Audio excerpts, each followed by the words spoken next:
ano pang ibang natanong. I think we don't really have to ask about kay Loy kasi I think we've already talked about that dun Okay sa naman na yun. previous na episode Mm. yata. So I think, yeah, it's time to go into Hangzhou, pare.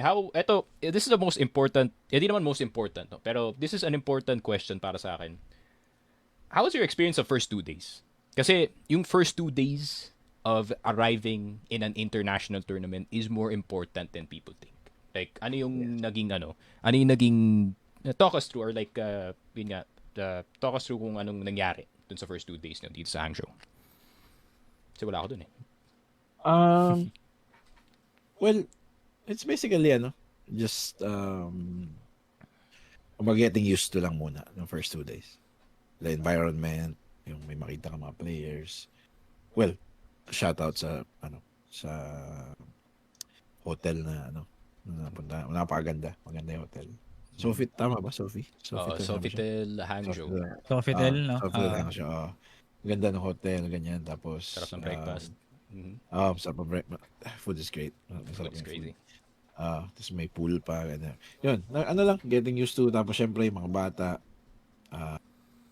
na-excite kasi nakikita nila ibang players. Tapos may mga pa-events si Dotkich, may mga parang mini-games, ganyan. Tapos may mga mini-interviews. So, ano siya, yung first 2 days was like, ano yun, isa yun parang eye-opener sa mga bata na, totoo na to, sa China na talaga tayo kasi na tayo kumbaga. Nandun eh. Oo, nakikita mo na yung mga ibang players, ganun. Mabati ka, kahit matanguan ka nga lang eh. Siyempre, yung feeling na sa mga bata, masaya na yung ganun. Yun. Pero, isa sa mga na nagustuhan ko sa mga bata dun sa first 2 days na yun, kasi isa yun sa parang sinasabi ko sa kanila eh. Pwede nyo silang idolin, pero hindi nyo sila pwede katakutan. There's a barrier for that. Merong yun eh, may limits yun.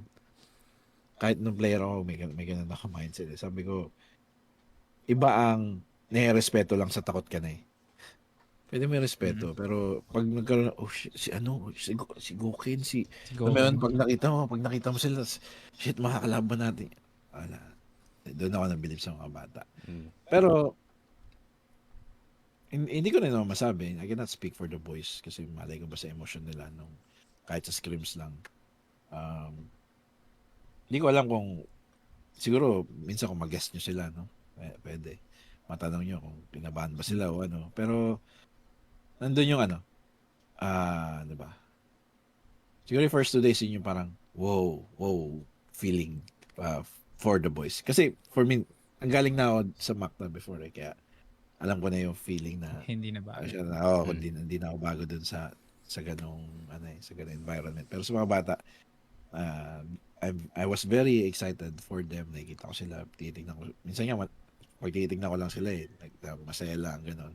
Tapos naglakad-lakad kami, ganyan. I was very happy na makita ko sila ganun. So yun, yung first 2 days, it was parang welcome to the big boys moment for the boys. Doon sa mga UM.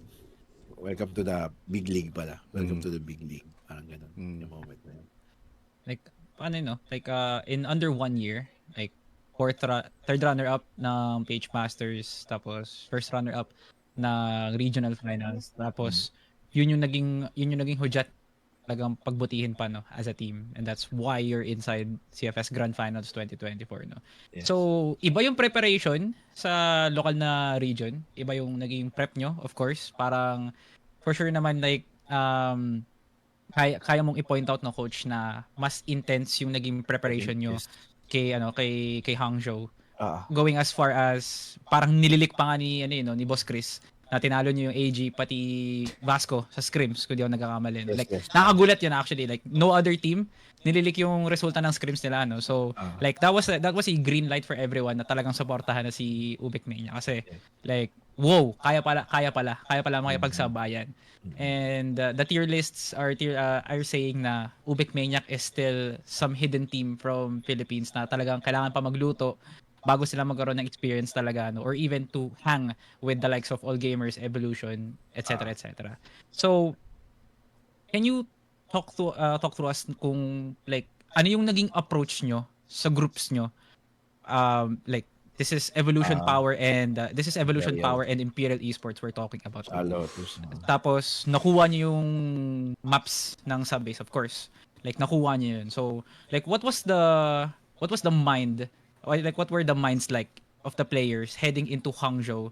Tapos parang ano yung naging imahe nila doon sa pinasukan nilang groups? Um, I'll speak for myself. Yung naramdaman ko na lang.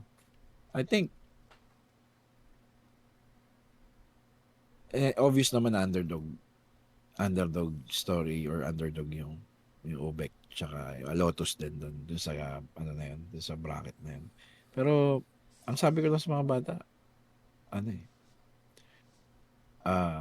huwag nating isipin na first time ayoko magkakaroon tayo na dahilan na hindi okay lang, wala pa tayong experience eh. Kumbaga parang sinasay ko sila na hindi, ano yan, same lang din yan ng local teams. Kaya nyo rin yan. Ganun. Pero what we learned, ako personally din, natuto na naman ako doon. What we learned, and tingin ko lalo yung mga bata, yung level of discipline sa bagay. Teka, isa-isahin ko yung level of discipline, lalo na sa depensa, sa GR side ng mga teams sa international. Ibang klase. Ang taas talaga ng level of discipline nila. Hindi sila like, dito kasi sa local, and hindi ka man lalatin lahat ng teams, pero pag kasi local sa PH sa magkalaban, somehow, subconsciously, kahit pa, ewan ko lang ako opinion ko lang naman to, this is my 2 cents. Pag local sa local magkalaban, subconsciously, merong ego na, yari ka sa akin sa duel. Iduduel kita. Pinikin na kita, i-repick pa kita uli. May ganun eh. Dito. Kaya ko sa barilan to eh, yung ganun. Those international teams were different, man. Like, iduduel kita paminsan, pero sisiguraduhin ko na next na duel ko sa'yo, if mapatay mo ako, may trade na sigurado. Yeah. Hindi, ano sila, parang lesser 50-50 plays. Risk averse, basically. Ano siya, parang min-max na, no? Ganun. So, okay. Yun yung isa sa mga basically natutunan, lalo na ng boys. Tinakal namin yun. Sabi ko, grabe yung disiplina nila. Kahit i-rewatch naman lahat ng international matches, doon magaling yung mga nasa international, yung level of discipline niya nila mataas. Sa Tagalog, hindi sila mainipin. Hindi talaga sila naiinip. Hindi sila basta silip. Hindi. Iisa sa mga natutunan namin. Pero somehow, lalo na sa Subbase, which are the maps that we won, tapos nalo rin namin yung Lotus, we kind of took advantage of that as well. May weakness yun eh, yung pag hindi ka masyadong, yung pag sobrang disciplined mo. Dahil nga, medyo head-on, alam niyo naman to, medyo head-on maglaro si UM. Minsan na off guard namin yung mga kalaban. Do sa part, parang feeling ko bago sa kanila yun eh. Sa international teams, grabe, talaga, nilusob ako nito. Particularly yung clutch ni Gano sa Subbase na 1 versus 2, low HP siya. Bumulag si Loy. Kung maalala nyo. Sino mo iisip na lusobin ka ng bata? Yeah. Yung gano'n. So, yun. I think, pero, kung masasama namin sa, namin yan, sa repertoire namin yung ganong skill, yung ganong discipline, I think, mas lalakas pa yung mga bata or mas magiging better. Pero yun nga, siyempre, it takes a lot of practice, it takes a lot of repetition para magawa yun. And yun talaga yung, kung ikukumpara ko si local sa international scene, yung level of discipline talaga. Kasi the skill is there, obviously, sa Pilipinas. Lahat naman, lalo na yung kahit nga yung mga impact teams eh, kita nyo bumaril eh. Sasakit din talaga, di ba? Pero, yun, I think yung level of yung discipline nga, tsaka yung paano mag-defend tsaka yung synchronization ng mga international teams, yun yung what makes them different from us. For now. Syempre, ano rin tayo, dadating din tayo dun. Kumbaga, yun yung sagot ko doon.